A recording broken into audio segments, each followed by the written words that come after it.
Unit 15, problem post number 3, elimination day 2. Be sure to fill out a pre-score, number 1 through 5, assessing your ability to solve a system of equations using the elimination method before watching the video. This video's guest of honor will be an elf-looking guy with a bow and arrow. Very long bow and arrow. Okay, so we're going to use the elimination method, and as we've done in previous videos, we want to create opposites and add the equations together to eliminate a variable. Once we've done that, we can solve for that variable, plug that variable back into one of the originals, and get the other variable. So looking at the first one, we got x minus y equals 15, 4x plus 2y equals 30. I can either multiply the top equation by -4 to create 4 and a -4, or I can multiply the top equation by 2 to make a -2y and a +2y. I think I'm going to go for the -4. So let's take the top equation, multiply by -4. Remember, I need to multiply every single term by this -4, including both sides of the equal sign. So I'll have a -4x plus 4y, because a negative times a negative is a positive, and a negative 15, 30, 45, 60. And then my bottom equation will stay the same. 4x plus 2y equals 30. Once I've created the opposites, I can add the equations together and eliminate a variable. So -4x and 4x will be eliminated. 4y and 2y make 6y. And -60 and 30 make -30. Now that I've eliminated the x, I can solve for y by dividing both sides by 6. And we'll get y is equal to -5. Once I have the -5, I can plug it back into any one of the original equations. I'll use the top one. We have x minus -5 equals 15. Very important here, this minus is part of the equation, and then my substitution of a negative number is in parentheses here. So minus a negative becomes plus a positive, so this is like x plus 5 equals 15. And then to solve, I'll have to subtract 5 from both sides, and x will be 10. So my solution, x first, 10, -5. Looking at number 2, we can see that the x terms actually don't match up. Even if I were to multiply, I couldn't make the 2 into a 5 unless I multiplied by a decimal number, something that's not a whole number, integer, not an integer, I mean. So let's look at the y's. 3 is a multiple of 6, so we can multiply the top equation by an integer value. Makes it a little bit easier for us. We'll go -2. So I'll have -4x, because -2 times 2 is -4. -2 times 3 gives me the -6. And -2 times 17 will give me a -34. And then I'll rewrite the bottom equation exactly as I see it. 5x plus 6y equals 32. From here, we can add the equations together because we have the opposites. -4 and 5 make just x. -6y and 6y will be eliminated. That cancels out. -34, 32 gives us a -2. So we don't actually even have to divide here. We just get x is equal to -2. And now we can stick that into either the top or the bottom equations. I like the top one. Numbers are smaller. So we'll say 2 times -2 plus 3y equals 17. So that'll be a -4 plus 3y equal to 17. Add 4's. 3y equal 21. Divide 3's, and y is equal to 7. So our solution would be -2, 7.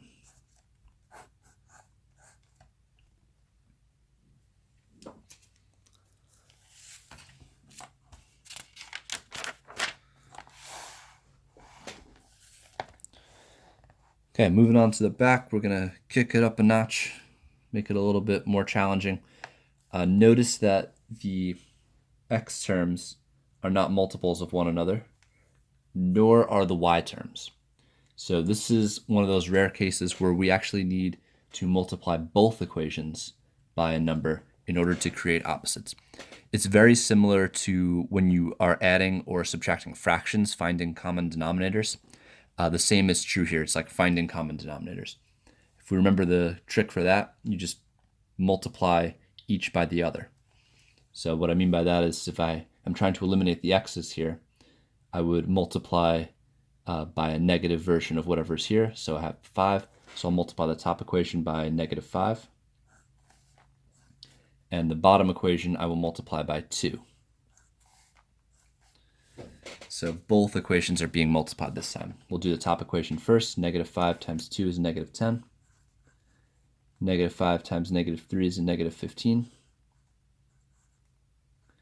And negative 5 times 16 is, I believe, 80, but we will confirm that is in fact 80. So that'll be a negative 80, because negative times positive is negative. And then for the bottom equation, 2 times 5 is a 10x, and now we have our opposites. 2 times negative 2 is negative 4, and 2 times 21 is 42. Okay, so it took a little bit of extra work because we had to multiply both equations, but we did eventually create our opposites. Now it's time to add. X terms will cancel out. Negative 15 plus negative 4 will be a negative 19. I don't know why I put a 2 there. Negative 19y. And negative 80 plus 42 will be 38. Negative 38. Okay, one more step. We got to solve for y, so we'll divide by negative 19. And our value for y will be a positive 2. All right, now that we have y, we can substitute this back into either the top or the bottom equations to find x. I'm going to use the top equation because the numbers are smaller again. So we will do 2x plus 3 times 2 equal to 16. 2x plus 6 equals 16. Subtract 6's. 2x is equal to 10. Divide 2's. And x is equal to 5. And then landed like right on top of each other. So our solution will be 5, 2. And we can write that as an ordered pair. All right, the same is going to be true for number 4. We're going to have to use the same type of technique because 6 is not a multiple of 15, nor 3 of 7. So let's multiply both equations.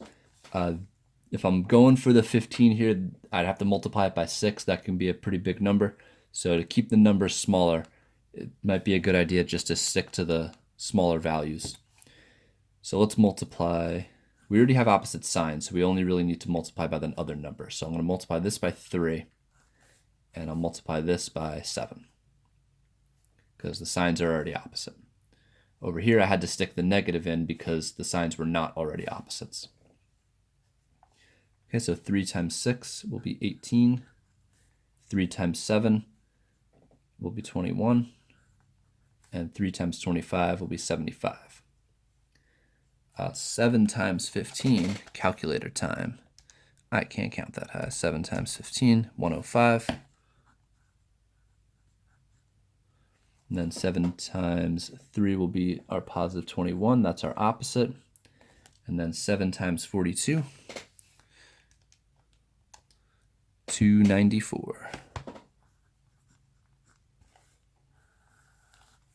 right, so the numbers are getting kind of big, but hey, this is Algebra 1 and we get calculators, so it doesn't matter. Time to add them up. 18 and 105 will be 123. The y terms cancel out. 75 and 94 will be 369.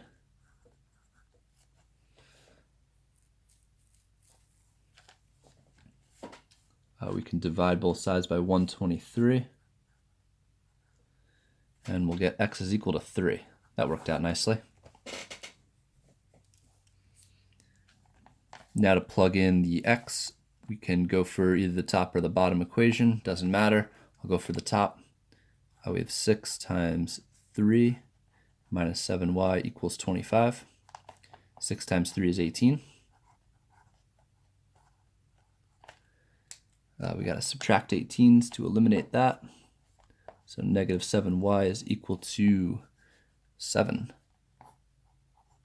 And we'll divide by the negative 7, so y is equal to negative 1. All right, so our numbers worked out pretty well, and we got our solution 3, negative 1.